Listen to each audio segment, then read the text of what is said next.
Mga kapatid, eto na nga, dininig na ang sinampang kaso na copyright infringement ng TVJ laban sa Tape Incorporated at GMA sa paggamit ng titulong Eat Bulaga.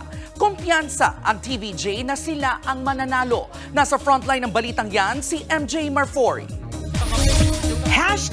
#EAT. Alinsunod sa ibig sabihin yan, naninindigan ng iconic trio na sina Tito Sotto, Vic Sotto at Joey De Leon. Ito ang totoo. Kumpiyansa silang maipapanalo nilang kaso sa paggamit nila ng pangalan ng dati nilang programang Eat Bulaga.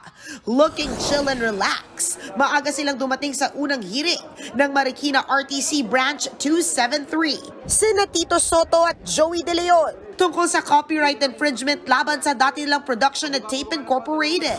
Argumento kasi natin, yung copyright ay iba sa trademark. No? Yung title, copyright, trademark yon, no? Pero yung show, yung buong show itself, copyrightable yon. At ang bahagi ng show ay yung titulo, yung musika, yung segments, yun ay TVJ yon.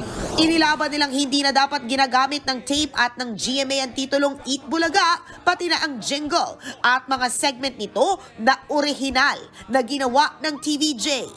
We're very confident. With God's help, I'm sure the truth will come out. At alam ng taong bayan, alam ng Panginoon Diyos, alam ng publiko kung sino ang nag-imbento ng Eat Bulaga.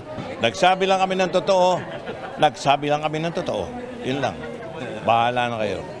Ang kampo naman ng tape, nanindigan na sila ang may karapatan sa titulo ng show. Taong 2011 daw nang nakapag-file ng trademark ang Tape Incorporated sa title ng Eat Bulaga. The trademark registration of the name Eat Bulaga and the logo is under the registration issued by the Bureau of Trademark of IPO under Tape Incorporated. So it is owned by Tape Incorporated. Nakatakdaring iharap ng tape ang 5 witness mula sa kanilang kumpanya, kabilang na ang dating Senior Vice President at COO nitong si Malucho Afagar. Part of Tape Incorporated, we will be presenting 5 witnesses.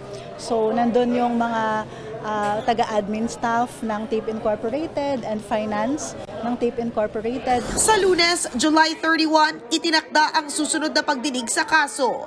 Nagbabalita mula sa Frontline, MJ Marfori, News 5. Mga kapatid, Cheryl Cosip po, huwag maging huli at maging una sa lahat para sa tuloy-tuloy na balitaan at karagdagang impormasyon sa mga napapanahong issue ng lipunan. Tumutok lamang at mag-subscribe sa social media pages ng News 5.